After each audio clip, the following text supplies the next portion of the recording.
साथियों सलाम कबूल कीजिए अशफाक आलम का अस्सलाम वालेकुम।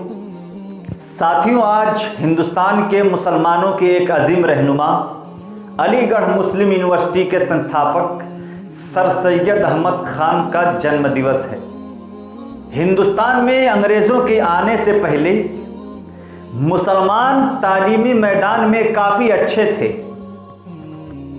लेकिन जब अंग्रेज़ शासन करने लगे, जब अंग्रेज़ भारत पर हुकूमत करने लगे, तो सबसे पहले अंग्रेज़ों ने हिंदी भाषा को, उर्दू भाषा को, फारसी भाषा और पंजाब जैसी भाषाओं पर पाबंदी लगा दी और उसकी जगह पर अंग्रेज़ी भाषा को लागू कर दिया, जिसका नतीजा ये हुआ कि चंद ही सालों के बाद हिंदुस्तान के लोग पढ़ने लिखने के मामले में पीछे होते चले गए।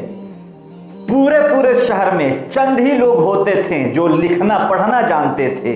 उस दौर में मुसलमानों के लिए एक शख्स उठा जो हिंदुस्तान के मुसलमानों की हालात देखकर परेशान होने लगा। क्योंकि मुसलमान अंग्रेज़ों को अपना दुश्मन मानते थे, इसलिए अंग्रेज़ी भाषा को पढ़ने को हराम जानते थे।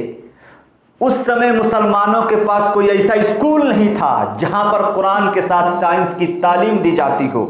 उस दौर में सर सैयद अहमद खान ने हिंदुस्तान के मुसलमानों के लिए एक ऐसी यूनिवर्सिटी बनानी चाहिए जहां पर कुरान के साथ साइंस की तालीम दी जाती हो।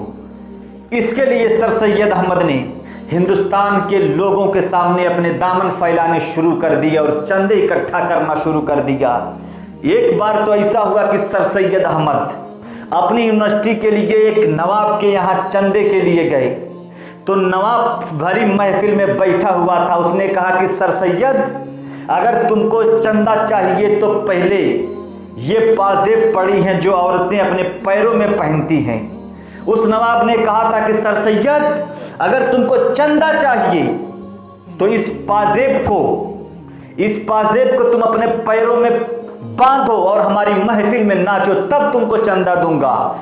इतिहास गवाह है कि सर सैयद ने उस पाजेब को अपने पैरों में बांधा और बांधने के बाद उस महफिल में नाच कर बोला कि लाओ मेरा चंदा स्कूल के लिए, लाओ चंदा मेरी यूनिवर्सिटी के लिए। ऐसा जुनून था सर सैयद का। इसीलिए मैं कहता हूं कि मौलाना अबुल कलाम आज़ाद से लेकर असदुद्दीन अवैसी तक हजारों नेता मिलकर मुसलमानों के लिए वो काम न कर पाए जो अकेले सर सैयद ने करके दिखा दिया। एक ऐसा दरख्त लगाया इल्म का, एक ऐसा पेड़ लगाया शिक्षा का जो आज तक फल दे रहा है। इसीलिए मैं आपसे कहता हूं कि आप अपने आप को शिक्षा से जोड़िए और शिक्षा के मामले में आप अपने बच्चों को सामने लाइए और अपने बच्चे को ऊंची तालीम का व्यवस्था करिए। आधी रोटी खाइए, बच्चों को पढ़ाइए। खुदा हाफिज।